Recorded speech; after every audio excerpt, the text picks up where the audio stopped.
Let's go to number two, to your reigning USL champions, the Colorado Switchbacks, where a lot of the guys that you love, they are back.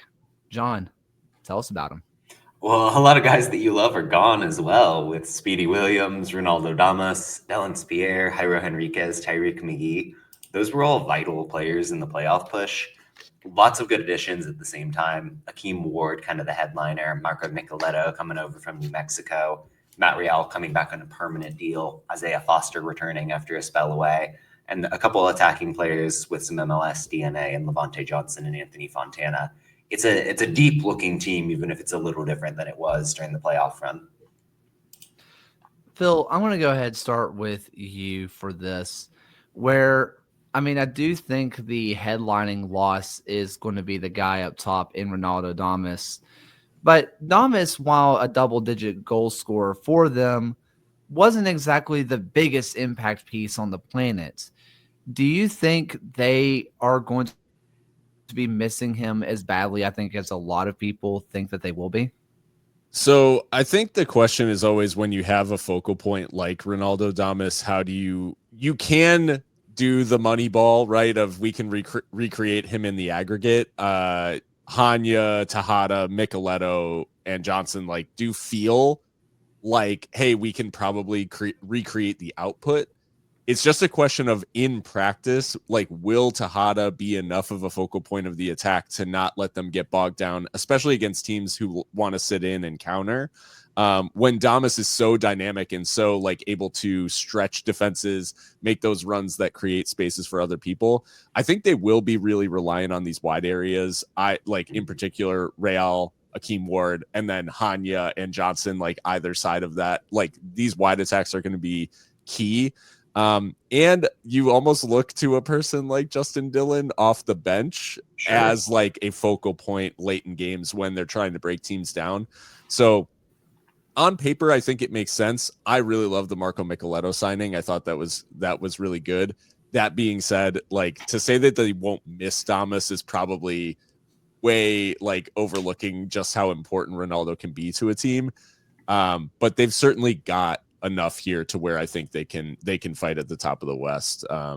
They've got a solid spine in this team for sure.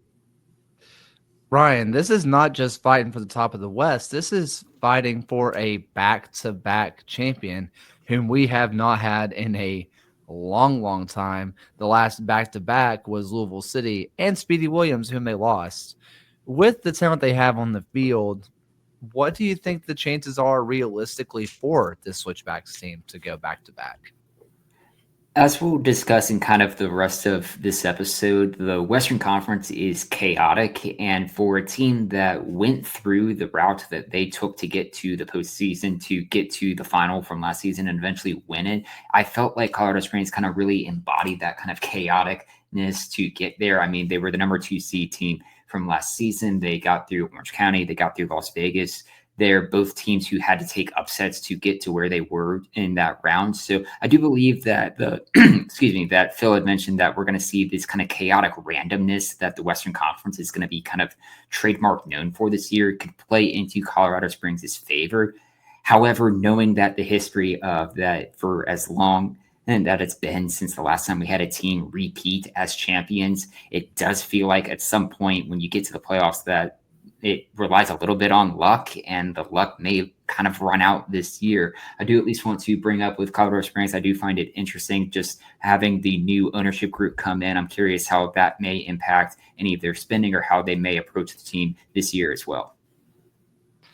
Yeah, John, listen, there's a lot of good players on this team. That's such an understatement, to say the least.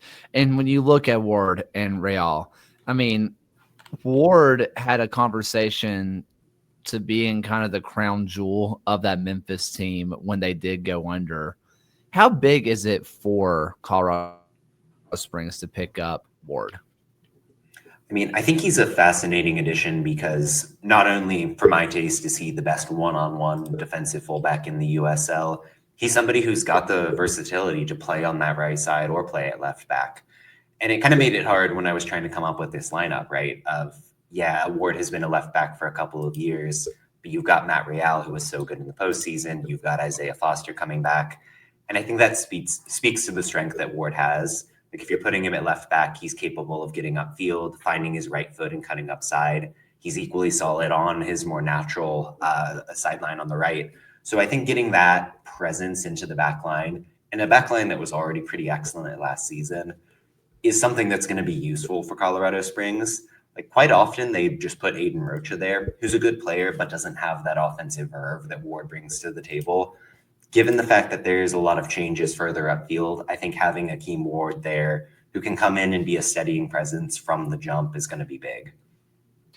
One thing I was going to throw out there, the addition of Abraham Romero in goal for a loan.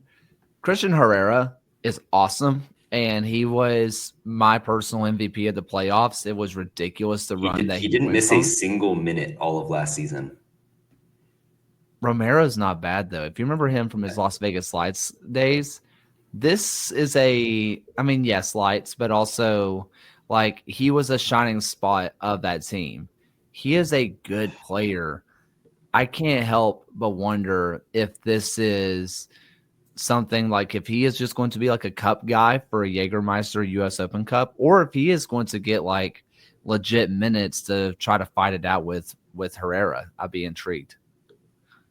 So this is not specifically about this season, but I think it's like worth mentioning that Switchbacks are going to be a very, very serious organization going forward too. Like the ownership change is one thing, but to go out and get Brad Estes as well, like to be the president of the organization, like real statement of intent from Switchbacks. So looking forward to how they build on. I don't think this year is even necessarily like their final form, if you will. Like it feels like there's a lot more to come for Colorado Springs, which is very exciting for them.